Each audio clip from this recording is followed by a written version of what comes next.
kama haya.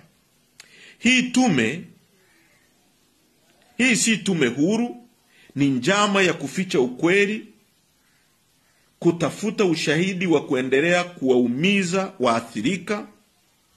Kinachoitwa kuchunguza uvunjifu wa amani ni mbinu ya kuwageuzia waathirika kuwa wahalifu na kuwasafisha wahalifu halisi.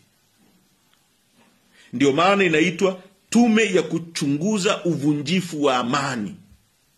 Kwa kinachotaka kufanywa ni wale waliofanya uhalifu, kuua watu, kuua Watanzania kwa maelfu, wageuzwe kuwa wao ndio hawana tatizo, lakini Watanzania walioumizwa ndio wageuzwe kuwa wahalifu. Lengo ni kuendeleza ukandamizaji wa sauti huru,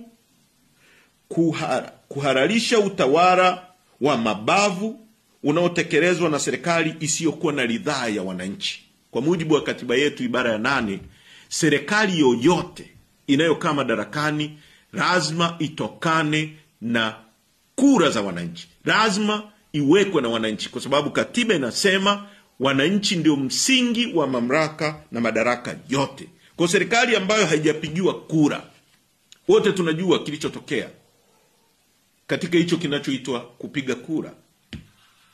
Ni forgery tupu. Ukienda hata kwenye historia ya chaguzi zetu, ukiangalia uchaguzi wa mwaka 2010, turnout ya watu waliokwenda kupiga kura wakati Dr. Slaa akishindana na Kikwete ilikuwa ni 42%. Ndio watu waliojitokeza kwenda kupiga kura. Mwaka 2015 ambako Lowassa alishindana na Magufuli, ulikuwa ni uchaguzi wenye mvuto mkubwa. Turnout ilikuwa ni 61%, watu walioenda kupiga kura. Mwaka 2020 wakati Magufuli anashindana na Lissu ametoka kupigwa risasi, turnout ilikuwa ni 47%. Kwa hiyo unaangalia hizo takwimu, ghafla tu hiki kinachoitwa uchaguzi wa Samia ambao haukuwa na ushindani, kulikuwa na vyama vya mfukoni alivyovitengeneza yeye mwenyewe, havikuweza kuitisha hata mkutano wa watu 200 kwenye uwanja. Leo eti turnout imekuwa 88%.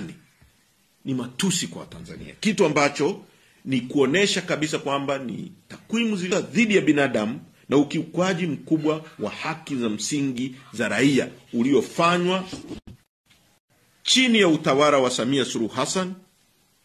Serikali inayopaswa kuruhusu uchunguzi huo usimamiwe na tume huru bila uoga, vitisho wala kuingiliwa. Kwa sisi msimamo wetu ni kwamba hiyo tume haitambuliki mpaka tume huru ya kimataifa inayoaminika kwa watu wote, ambayo watu watakuwa huru na watakuwa na imani nayo, wataenda kueleza matukio yaliyotokea kwa ndugu zao, kwa familia zao. Mpaka sasa ieleweke kwamba kuna mamia na maelfu ya watu ambao hawajui ndugu zao wako wapi, hawajapewa hata mili ya ndugu zao. Kuna watu ambao wametufikia wanatueleza wao wenyewe walichukua mili ya ndugu zao wakapeleka kwenye hospitali, baadaye kwa ajili ya kuandaa maandalizi ya mazishi, walipoenda wakanyimwa mili ya ndugu zao, wakaambiwa hawapo, na wakati walipeleka wao wenyewe. Kuna watu ambao wamechukua ndugu zao baada ya kushinikizwa kwamba waseme walipata ajali au walikufa kwa magonjwa ya kawaida. Kuna mambo makubwa na mazito ambayo hii tume haiwezi kuyachunguza na Watanzania wakakubaliana nayo.